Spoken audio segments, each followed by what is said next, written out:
Olá, aluno, olá, aluna, seja bem-vindo a mais uma aula aqui do nosso curso, módulo 5, Urbanização, do curso preparatório de Geografia do Enem. Vamos continuar falando sobre hierarquia urbana, já aplicando ela aos títulos que algumas cidades recebem, ao processo de formação das metrópoles. Vamos lá? Vamos entender então, a partir do nosso mapa mental, a formação dessas metrópoles. Eu vou abrir aqui o mapa mental também na minha outra tela para que eu possa ter acesso, né, porque o meu retorno aqui é pequeno. Vamos lá. Olha, entendendo então a hierarquia urbana, com o crescimento urbano surgiram algumas classificações para cidades e as classificações elas são determinantes para que a gente possa entender o tamanho dessa cidade. Então, essa hierarquia urbana ela não passa só pelo nível de importância do aglomerado de serviços e comércios, ela também passa pela quantidade de áreas urbanas que aquele município possui, a quantidade de população que aquele município possui determina a sua parte na hierarquia urbana, tá bom? Além disso, a gente precisa aprender uma palavrinha antes da gente chegar nas outras palavras importantes desse nosso módulo. A palavrinha mais importante que a gente precisa aprender aqui é expansão, a palavrinha, né, o conceito. Expansão da malha urbana. O que é a malha urbana? É a mancha urbana. Né? Caiu uma questão na UERJ, primeira fase da UERJ em 2024, que é na UERJ, primeira fase da UERJ 2025, que foi aplicada em 2024, agora em junho, que nós temos a expansão da malha urbana da Argentina, de Buenos Aires, na Argentina. Essa expansão da malha urbana quer dizer o seguinte: nós temos uma cidade que começa como uma pequena vila, ela vai se expandindo, se expandindo, se expandindo até se tornar uma grande metrópole. Essa expansão, ela é uma expansão horizontal, ok? Ela é territorial, horizontal. Quando a gente fala de expansão urbana vertical, a gente está falando da verticalização urbana, verticalização dos prédios. A gente está falando do crescimento vertical, a gente está falando de prédios, tá? A gente está falando de edifícios. Quanto maior o centro urbano, quanto maior a região metropolitana, maior é a concentração de edifícios e mais altos são esses edifícios, inclusive, tá? A gente vai para uma cidade do interior, menor, a gente vai ver que os prédios ali não passam dos 4 ou 5 andares. A gente vai ver que tem pouquíssimos prédios, inclusive. Quando a gente vai para um centro urbano, metropolitano, como é o caso do Rio de Janeiro, a gente vê grandes prédios muito altos, que chegam a assustar quem vem do interior, né? Chegam a ficar abismado com aqueles edifícios tão gigantescos, né? E se perdem, inclusive, os andares, né? Imagina quem vai para o Copano, em São Paulo, né? Aquele prédio em formato de S, que é uma loucura. Os andares meio que se cruzam, uma doideira. Mas, entendendo isso, a gente precisa entender, então, um outro fator. Entendido malha urbana, entendido crescimento horizontal, a gente precisa entender uma outra palavrinha, e aí sim, uma palavrinha só, que é conurbação. Para os meus alunos, eu costumo ensinar isso de uma forma simples, que eu inclusive já peguei aluno tentando colar em prova minha porque não lembrava o que era conurbação. A gente precisa entender algo simples. Conurbação é o conjunto urbano, o conjunto de urbanização. Como assim conjunto urbano? Conjunto de urbanização. Cada cidade passa pelo processo de urbanização, da expansão da sua malha urbana, da sua rede urbana. Aí lembra, rede urbana é o quê? A gente está falando da conexão do município urbanizado com os outros municípios ao seu redor, a partir da hierarquia urbana, tá? Então, essa conexão é a rede urbana. A rede urbana brasileira, ela tem muita conexão a partir das rodovias lá do período de Kubitschek até hoje. Então, a gente tem grandes conexões urbanas sendo construídas pela rede urbana devido ao processo de urbanização acelerado que o Brasil passou dos anos 70 em diante, né? Onde a gente atingiu ali a metade da população morando no meio urbano, dos anos 70 até hoje, a gente tem um avanço acelerado, né? Então, até os anos 70, a gente tinha ainda uma população que era maioria rural do que urbana. A partir de 1970, a gente tem um avanço urbano mais acelerado, tá? Lembrando que a malha urbana, quando ela se conecta de um município com outro, ela gera um negócio chamado conurbação, conjunto de urbanizações. Então, a urbanização de Volta Redonda, ela cresceu tanto, a malha urbana de Volta Redonda cresceu tanto que ela se conectou e se prendeu em muitos cantos na urbanização do município de Barra Mansa. Que Volta Redonda era um distrito de Barra Mansa, era o distrito de Santo Antônio de Volta Redonda, né? Era um distrito rural. Com a expansão da CSN, da Companhia Siderúrgica Nacional, com o avanço da urbanização e da industrialização, Volta Redonda acaba se conectando a Barra Mansa em muitos bairros, tá? Tem bairros que a partir da metade da rua já é Barra Mansa, tem bairros que um lado da rua é Barra Mansa, outro lado é Volta Redonda, tem bairros que uma rua é Volta Redonda, outra rua é Barra Mansa, tá? Então, o bairro até mantém o mesmo nome. Em Volta Redonda e Barra Mansa eles mantêm o mesmo nome, apesar das ruas, algumas serem de Volta Redonda, outras serem de Barra Mansa. Existe uma coisa engraçada, hilária aqui na minha região, que existe um bairro chamado Santa Inês, com Z, que pertence a Volta Redonda, e Santa Inês com S, que pertence a Barra Mansa. Ou vice-versa, tá? Eu sei que muda uma letra e muda a cidade. Só que é o seguinte, é o mesmo bairro. Só que de uma rua, tem uma rua principal, 3 ruas pro lado direito é Volta Redonda, 3 ruas pro lado esquerdo é Barra Mansa, e aí eles mudaram uma letra de Santa Inês para Santa Inês, com Z, né? E aí por isso são 2 bairros separados, de 2 municípios separados, tá? Mas é o que a gente chama de conurbação.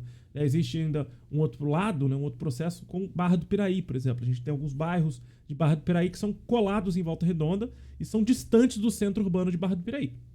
Né, que é o Recanto Feliz, Califórnia da Barra, São Luís da Barra, esses bairros, Cerâmica União, são bairros colados em Volta Redonda, tão colados em Volta Redonda, que as pessoas que moram lá nem lembram direito que elas moram em Barra do Piraí, porque é muito colado em Volta Redonda, é muito próximo mesmo de Volta Redonda. Tem gente que nem sabe que aqueles bairros são de Barra do Piraí, né? Porque eles são muito próximos da gente aqui em Volta Redonda, tá? Então, isso é o processo de conurbação. Quando você tem um avanço tão grande da malha urbana de 2 municípios que se conectam tanto que você quase não sabe onde começa um município e onde termina o outro. Quase não dá para determinar o limite entre um município e outro. Aí vale lembrar um conceito basiquinho, hein? Limite é entre municípios, divisa é entre estados, fronteiras é entre países, tá? Então você não consegue identificar o limite entre um município e outro, de tão colado que é um município no outro, de tão colado que é o processo de urbanização de um município com o outro. Lógico que Volta Redonda pode se conectar com Piraí, por exemplo, porém não se conecta tanto porque as áreas rurais de Piraí se conectam com as áreas rurais de Volta Redonda. A gente não sabe, a gente consegue enxergar onde é Volta Redonda, onde é Piraí, a partir também das placas e tudo mais, mas pelo meio rural é mais simples de entender isso, né? Pelas questões de relevo, de hidrografia, é mais simples de determinar e entender essa divisão, né, entre um município e outro, esse limite dos municípios. Quando a gente olha para a malha urbana, muitas vezes isso está conectado tanto, mas tanto, que atravessa bairros, atravessa ruas, e você não sabe em que rua começa uma cidade e começa a outra, tá? Isso vai acontecer muito mesmo, muito nas regiões metropolitanas. Então, a conurbação gera como fator a região metropolitana, que é o caso ali do Rio de Janeiro. Na cidade do Rio de Janeiro, a capital do estado do Rio de Janeiro, ela tem uma influência tão gigantesca na sua área do entorno, principalmente no entorno da Baía de Guanabara, que ela acaba gerando essa malha urbana enorme que a gente está vendo aqui embaixo no mapa mental. A gente vai ver que toda essa malha urbana da cidade do Rio de Janeiro se expande tanto que vai ter gente lá em Cachoeiro do Macacu que se considera carioca. O carioca é aquele que nasceu e vive na cidade do Rio de Janeiro. Quem mora fora da cidade do Rio de Janeiro é fluminense. Mora no estado do Rio de Janeiro. Vale uma questão aqui, tá? Rio de Janeiro. Quem mora no estado do Rio é fluminense. Fluminense vem de fluvial, né? A água fluvial é a água do rio, tá? Então pensa nisso aí. Pra você tentar, vamos ver se isso serve como dica pra você lembrar a diferença de água fluvial para água pluvial, né? Que é da chuva. Pluviosidade, pluviométrico. Ó, a questão do Rio de Janeiro expandir da forma que expandiu, a sua cultura, a sua economia, a sua influência na região do seu contato e também da Baixada Fluminense, né, e do entorno da Baía de Guanabara, é tão grande que a gente gera uma região metropolitana bem grande mesmo, muito afastada, às vezes, da cidade do Rio, porque olha lá Cachoeiro do Macacu, tá longe pra caramba, Maricá tá um pouco distante, a gente tem algumas cidades ao longe ali, que estão do outro lado da Baía de Guanabara, né, a gente olha do outro lado da Baía de Guanabara, tem Niterói, São Gonçalo, Saquarema, né? Parece que é isso que tá escrito ali, porque tá tão pequenininho o mapa. Deixa eu tentar dar um zoom no meu próprio mapa. Tem anos que eu construí esse mapa, eu não lembro mais. É isso mesmo. E Magé, Duque de Caxias, são cidades que estão no entorno da Baía de Guanabara, apesar de Duque de Caxias ainda fazer contato com a cidade do Rio de Janeiro, e toda a Baixada Fluminense. Aí Baixada Fluminense, gente, aí a gente vai embora, né? A gente tem Itaguaí, Seropédica, Queimados, Mesquita, Nova Iguaçu, mais um monte, São João do Meriti, Paracambi, Japeri, são cidades ali que estão no entorno e no contato, Belfor Roxo, né? Falei todas da Baixada Fluminense, pronto. Estão todas em contato com a cidade do Rio de Janeiro, ou estão próximas do contato com o Rio de Janeiro. Porque, por exemplo, quando a gente olha aqui para Japeri, Queimados, Paracambi, são cidades, e Belfor Roxo, são cidades que não estão em contato direto com a cidade do Rio de Janeiro pela divisa. Mas você vê a malha urbana crescendo tanto e a conurbação sendo tão conectada que você não sabe onde começa Belfor Roxo e termina São João do Meriti. Você não sabe onde começa Nova Iguaçu e termina Queimados. Você não sabe onde começa Mesquita e termina Nova Iguaçu. É uma loucura. A Baixada Fluminense é super, hiper, mega conectada. Você passa ali pela Dutra e vai começar a entrar na Avenida Brasil, você não sabe onde é o Rio de Janeiro e onde é a Baixada. Uma doideira, né? Por quê? Porque tem o processo de conurbação. São 2 ou mais cidades que se conectam tanto no seu processo de urbanização que você não sabe onde começa uma e termina a outra, tá? É difícil de determinar.